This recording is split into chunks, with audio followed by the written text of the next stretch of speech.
Hey everybody, so this is topic 5.3, populations. This is a very short topic, and it just talks a little bit about the factors that influence the numbers in a population and also what the population growth curve looks like and why. So here we go. So population size is influenced by four factors: natality, mortality, also known as birth and death rates, and the movement of organisms from one population to another.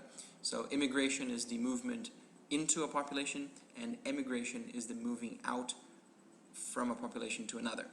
And you can see in the graph in the bottom of the slide that these factors have different effects.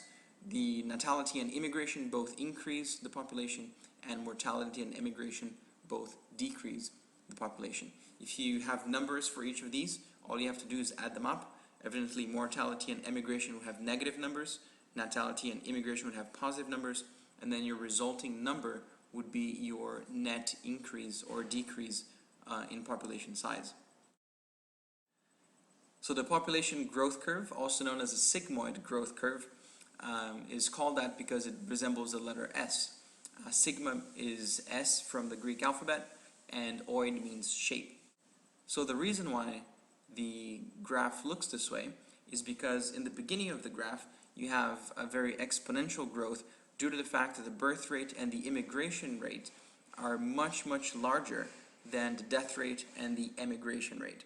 So the numbers of the population increase almost exponentially. Then the graph begins to level off because the birth rate and the immigration rates are still bigger than death rate and emigration rates, but not so much bigger. So what this means is that the population is still growing, but not as much or not as quickly as it was in the beginning. And lastly, the last part of the graph, the birth rate and the immigration rates are similar to the death rate and the emigration rates. Notice that I didn't use the term equal, and the reason for that is because in reality, at this part of the graph, usually you have an oscillation in population numbers. You'll have, for example, reproductive seasons where the population might go up slightly, and then as soon as it goes up above the carrying capacity, the lack of resources and the lack of space and so on, competition for food will automatically bring those numbers down, so that you have numbers that fit, or that numbers that align with this red dotted line, which is called a carrying capacity. Carrying capacity is represented by the letter K, and it means the number of organisms that a particular habitat or a particular area can sustain. So if for whatever reason there's an increase in the food sources of a particular ecosystem, the carrying capacity, or the letter K you see in this graph, would rise, would go up.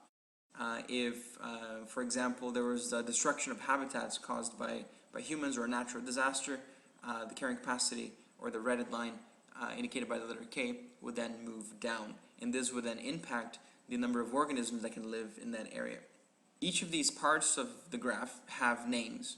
To begin with, we have the exponential growth phase, and this phase occurs because you have individuals that are settling into a new area. There is very little competition, there's a lot of food available, there's plenty of space available, water, and so there is a lot of reproductive success, and the number of individuals increases exponentially.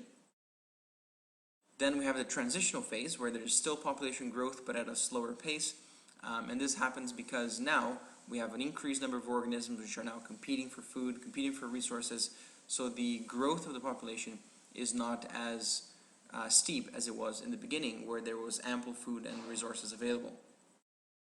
And then we have the plateau phase, where the population reaches an equilibrium, and that's a key word for this phase. Where what happens now is that the limiting factors of the environment or the ecosystem basically limit the number of individuals that can live in it. We mentioned the term carrying capacity, right? For the maximum number of organisms that an environment or an ecosystem can sustain. Some of the factors that determine the carrying capacity for an environment are listed here. Some for animals, some for plants, and in fact, a lot of these overlap, and they can affect populations of both animals and plants. For example, for animals, obviously the amount of food and prey available is important. The presence of diseases or parasites in a certain area The amount of predators is evidently also very, very important, and the quantity of nesting sites and mating conditions. For example, certain birds have very specific relationships with trees in the sense that they will only nest in certain trees or trees that are a certain height, or mating conditions in terms of having a pond available or water available for reproduction in case of amphibians, for example. And for plants, the amount of light is evidently very important because of photosynthesis, the soil conditions because of nutrient intake, and then temperature as well. Other things like the amount of water available are also key both for animals and for plants. And for both animals and plants, human interference is also a very key player in determining the carrying capacity. The destruction of habitats is a very common factor that reduces carrying capacity in most ecosystems that are affected by humans worldwide. And this concludes topic 5.3. I'll see you guys in class.